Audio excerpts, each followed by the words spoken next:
आता बघूया आपण विक्ट्री पॉलिटकेमच्या टीमचे स्ट्रॅटेजीचे प्रेझेंटेशन. नमस्कार, मी नीरजा माडगुळकर. आज आमच्या कंपनीचा म्हणजे विक्ट्री पॉलिकेम प्रायव्हेट लिमिटेडच्या 10x ग्रोथच्या स्ट्रॅटेजीबद्दल तुम्हाला शेअर करणार आहे. आमच्याविषयी थोडक्यात सांगायचं झालं तर we are the leading manufacturers of coolants, lubricants and wide range of metal working fluids located in Pune. We are committed to quality, innovation, and Make in India initiatives.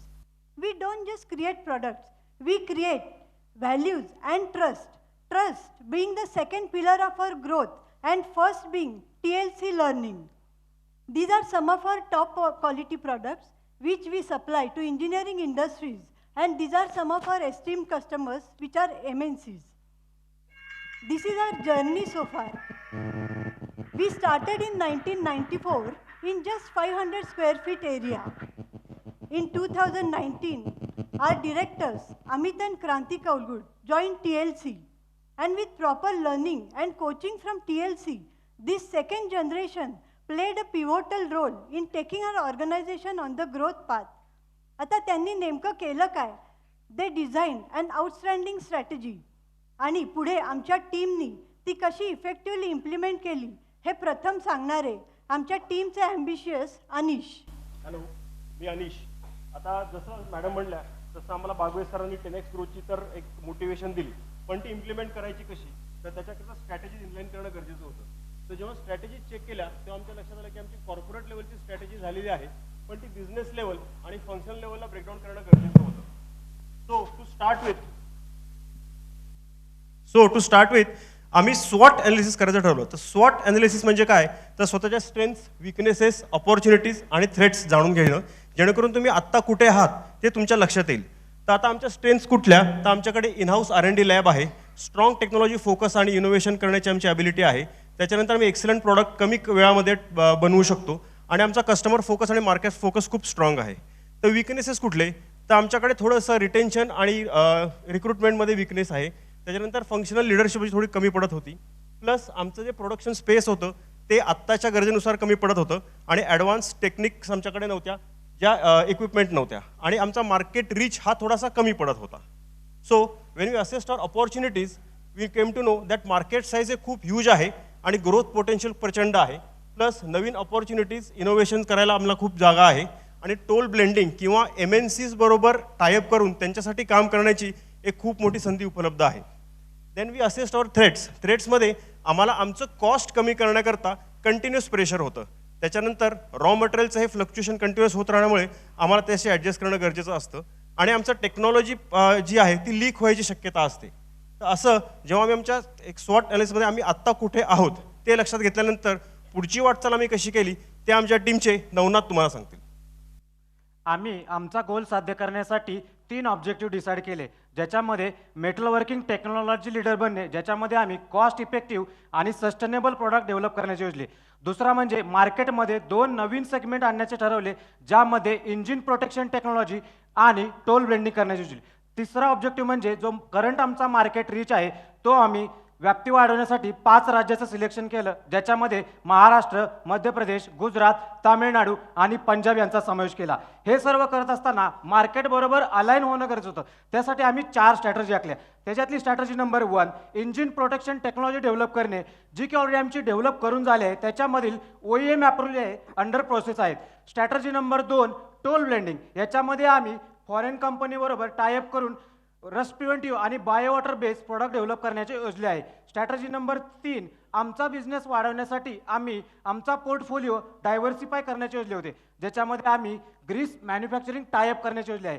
Strategy number 4 जो आमचा market reach आहे तो आम्ही वाढवण्यासाठी नवीन dealer आणि distributor नेमण्याचे योजले आहे.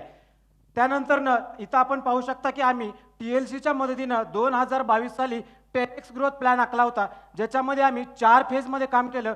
Phase number 1 मध्ये हाय प्रिसिजन लॅब आम्ही उभारली, जी की ARI नंतर इंडियामधली दुसरी लॅबोरेटरी आमची आहे.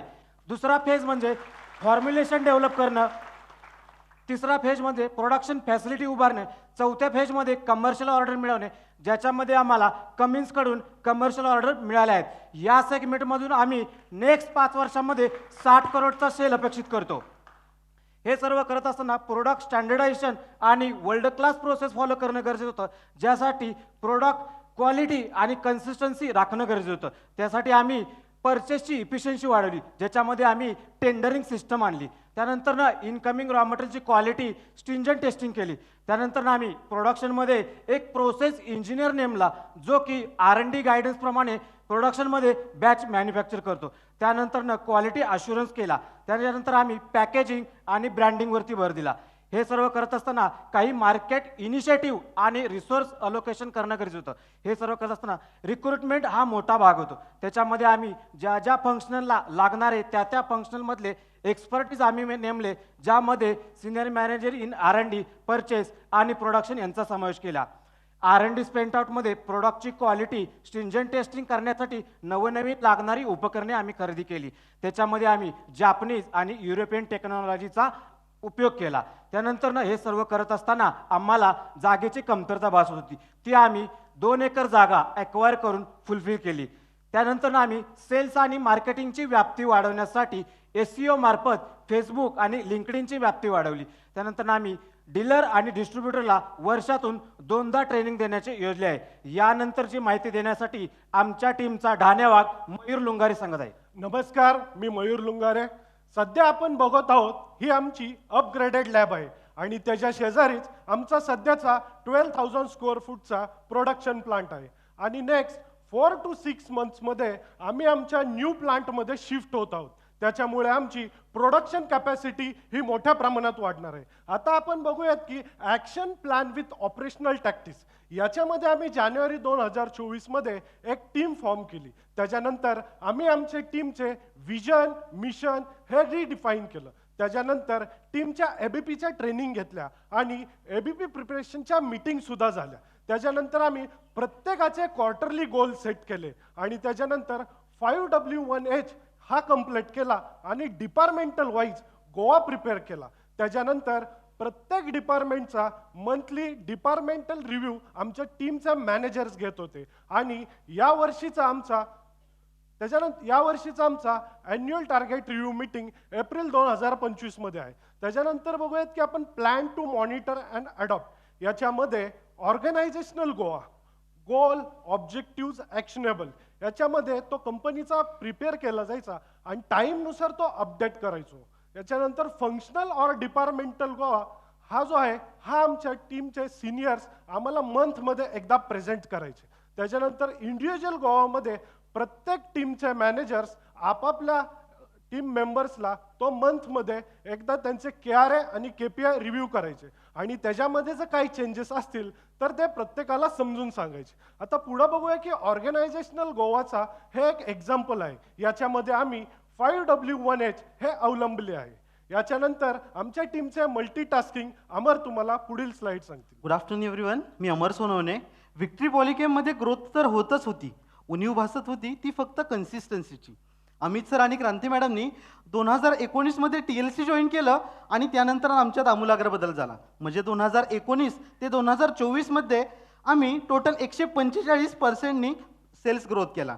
It means 10x is not just a incremental improvement, it's a radical leap forward. आणि आम्ही ती झेप घेतली.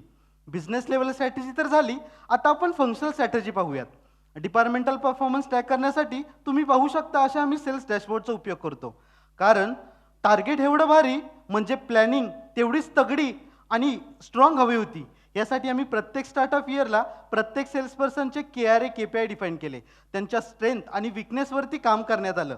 त्यांचा कॉन्फिडन्स लेवल वाढावा यासाठी वेगवेगळे प्रोग्राम्स, वेगवेगळे ट्रेनिंग्स अरेंज केले, ज्याचा डायरेक्ट और इनडायरेक्ट इम्पॅक्ट आमच्या सेल्सवरती झाला. तुम्ही पाहू शकता अशा प्रकारे आम्ही प्रत्येक स्टार्ट ऑफ वीक प्रत्येक सेल्स पर्सनच्या दैनंदिन केलेल्या कामाचे मोजमाप करतो, ज्यामुळे आम्हाला ट्रॅक करायला इझी होते. पुढील अपडेट देतील आमच्या मल्टीटास्किंग क्वीन नीरजा. आता मोठ्या जागेची तर सोय झालीच होती, तिथे भरपूर कन्सेंट्स, लायसन्सेस, कॅपेक्स लागणार होतं. आता हा प्रोजेक्ट कंप्लीट होणार कधी म्हणून आम्ही एक टीम फॉर्म केली, प्रोजेक्ट प्लॅनर केला. म्हणजे गॅन चार्टमध्ये सगळे डिटेल्स जॉट डाऊन केले, त्याचा रेग्युलर रिव्ह्यू घेत राहिलो. त्यामुळे आम्हाला एक्झॅक्ट स्टेटस कळू लागलं. आता नेक्स्ट 5 to 6 मंथ्समध्ये आम्ही आमच्या नवीन स्टेट ऑफ द आर्ट फॅक्टरीमध्ये शिफ्ट होणार. आणि हे शेअरिंग कन्क्लूड करण्यासाठी आमच्या टीमचे व्हर्सटाईल पर्सन संजय अभंग सांगतील. We trigger on this 6 levers to accelerate the 10x growth.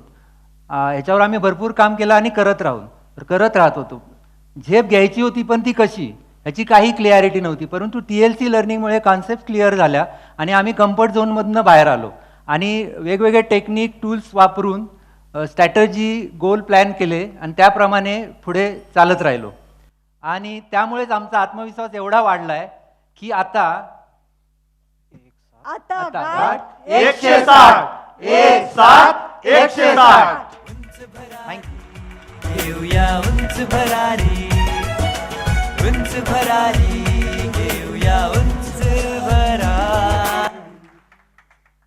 Thank you team Victory Polychem.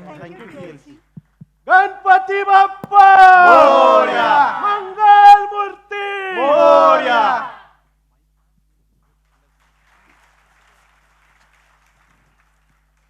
Victory Polychem टीमनी पटकन माईक पुढच्या टीमला द्यायचे आहेत आणि कॉर्डलेस घेऊन स्टेजवर या. QA सेशन आपल्याला करायचं आहे. पण ह्याच्यामध्ये एक बघितलं का, मला तर वाटत होतं की ह्या टीममध्ये यशस्वी जयस्वाल, विराट कोहली सगळे एक से एक बॅटर आहेत. काय सॉलिड बॅटिंग केली, बरोबर की नाही? मग टाळ्या तशाच पाहिजेत ना.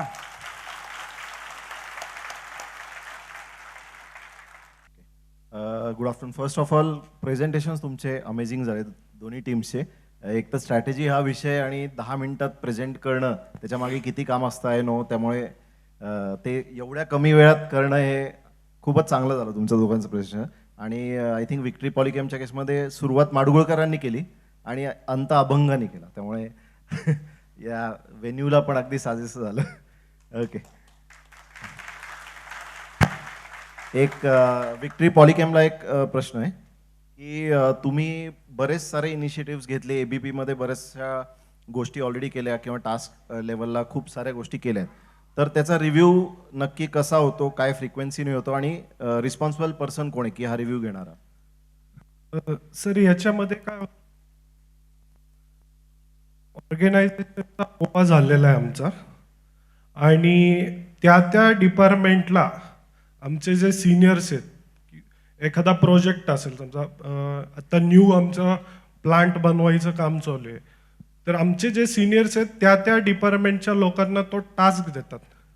त्याच्यानंतर आपल्याला काय करायचं आहे हे आमचे सिनियर्स आम्हाला महिन्यामध्ये एकदा प्रेझेंट करतात आणि एक क्वार्टर झाल्यानंतर त्याचा रिव्ह्यू होतो आमच्यामध्ये. सुरुवातीला ते आमचे जे सिनियर्स असतात त्यांच्याबरोबर होतो आणि नंतर मग तो आमचे टीमचे जे मेन लीडर्स आहेत त्यांच्याबरोबर तो रिव्ह्यू होत असतो. क्वार्टरमध्ये एकदा होतो तो. मंथली आणि क्वार्टरली असं तुम्ही? Yes sir. विक्ट्री पॉलिकेम तुमचं आता बरेच सारे इनिशिएटिव्ह म्हणजे जागा घेण्यापासून तुम्ही बऱ्याच गोष्टी एकत्र केल्यात, तर कुठले डिसिजन असं झालं का की एका पॉईंटला तुम्हाला वाटलं की हे डिसिजन चुकलंय, मग त्याला जर काही कोर्स करेक्शन असं काही झालं का? हा मोमेंट की हे करतोय खूप पण एखादं चुकलंय आणि कोर्स करेक्शन केलं किंवा बॅकट्रॅक केला असं काही? हो, गेल्या वर्षी ABPमध्ये असं टार्गेट होतं की नवीन प्लांट घेऊन ते हे फंक्शनल करायचं आणि तिथं कारण बरेच प्रोजेक्ट्स लाईनअप केले होते, पण काही कारणांनी तो टार्गेट अचीव नाही झालं म्हणजे होत नव्हता. म्हणून हे लक्षात आल्यावर आम्ही लगेच अल्टरनेटिव्ह सोल्युशन हे केलं की आमची एक्झिस्टिंग प्लांटमधली स्लो मुव्हिंग इन्व्हेंटरी जी आहे ते शॉर्ट टर्म लीज करून दुसऱ्या जागेला हलवली आणि ते प्रोजेक्ट्स प्रोडक्शन कॅपॅसिटी इन्क्रीज केली. इथं ते प्रोजेक्ट्स पूर्ण केले आणि हा चॅलेंज मिटिगेट केला. Okay, right. थँक्यू.